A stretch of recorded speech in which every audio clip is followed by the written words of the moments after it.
Biology के श्रृंखला में सबसे अहम क्वेश्चन जो आता है ना, समजात और असमजात अंग में अंतर लिखें। कभी कभी अलग अलग दो नंबर में पूछ लेता है, कभी कभी ऑब्जेक्टिव इससे क्वेश्चन आ जाता है। तो दोनों प्रकार के क्वेश्चन आप एकदम बारीकी से समझेंगे। इस वीडियो को देखने के बाद समजात और असमजात अंग में आप क्लियर कर लेंगे और दोबारा कभी कंफ्यूजन नहीं होंगे। तो समजात अंग के मतलब हम आपको बता दें, ऐसा अंग जो संरचना तथा उत्पत्ति के आधार पर एक जैसा हो लेकिन कार्य अलग अलग होता हो, उसे हम क्या कहेंगे, समजात अंग। जैसे आप देख सकते हैं चमगादड़, सील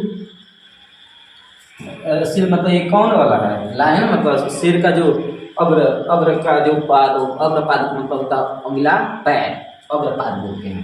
सिंह, चिंपैंजी, मनुष्य, ये सब के सब समजात अंग के उदाहरण होते हैं, क्योंकि ये सभी के सभी पैदा तो अलग अलग होते हैं, पैदा तो एक जैसा होते हैं, लेकिन जैसे जैसे सियान होते हैं, जैसे जैसे बढ़ते हैं, वैसे वैसे इनका काम अलग अलग हो जाता है। जैसे मनुष्य के काम हो जाता है, हाथों काम होता है खाना, अलग अलग काम करना।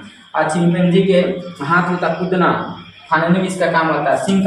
सिंह मतलब लायन, शेर वाला का जो अगला जो पैर होता है वो चलने में मदद करता है। उसी प्रकार चमगादड़ का जो पंख होता है वो उड़ने में मदद करता है। तो इन सब का अगर पैदाइश आप देखोगे तो एक जैसा तो पैदा होता है, एक जैसा तो संरचना होता है, लेकिन जैसे जैसे समय बीतता है वैसे वैसे इनका काम अलग अलग हो जाता है। उसी प्रकार असमजात में आप देखोगे, ऐसा अंग जो उत्पत्ति और संरचना के आधार पर एक जैसा न हो लेकिन कार्य एक जैसा हो, उसे हम कहेंगे असमजात अंग। जैसे यहाँ देखिए कीट है और ये पक्षियाँ हैं। तो पक्षी और कीट का जो पंख होता है ना, एक जैसा पैदा नहीं होता है, अलग अलग शुरू में होता है। इसका सॉफ्ट होता है, इसका हार्ड होता है, अलग अलग पैदा होता है, लेकिन जैसे जैसे बड़ा होता है ना वैसे वैसे इनका काम एक जैसा हो जाता है। दोनों का काम होता है उड़ना। जैसे आप यहाँ भी देख सकते हैं,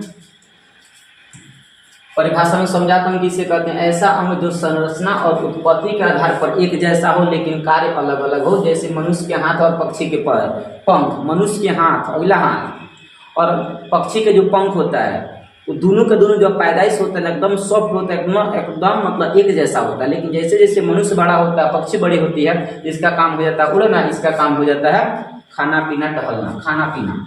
और समझाता हूँ किसे कहते हैं, ऐसा अंग जो संरचना मतलब उसका बनावट, उत्पत्ति मतलब पैदा, संरचना तथा उत्पत्ति के आधार पर अलग अलग हो, मतलब पैदाइश तो अलग अलग हो लेकिन कार्य एक जैसा हो, उसे हम क्या कहते हैं, असमजात अंग कहते हैं। जैसे कीट, छोटा कीड़ा मकोड़ा होता है ना, छोटा कीड़ा मकोड़ा आप देखे होंगे कि पेड़ पौधा पर एकदम छोटा छोटा कीड़ा बैठता है, पतैया को चाट जाता है। उसके पास पंख होता है ना, तो वो ऐसे उसमें बाल नहीं होता है, ऐसे नहीं करता है, वो एक बार ऐसे खोलता है तुरंत खुद का दूसरे जगह चले जाता है। इसका मतलब ये होता है कि उसका भी पंख उड़ने में मदद करता है और इसका भी पंख उड़ने में मदद करता है, इसलिए दोनों का काम एक जैसा होगा। लेकिन पैदाइश क्या हुआ, यहाँ पैदाइश आप देख सकते हैं अलग अलग हो लेकिन कार्य एक जैसा हो। यही समजात और असमजात अंग में आप अंतर आप देखें।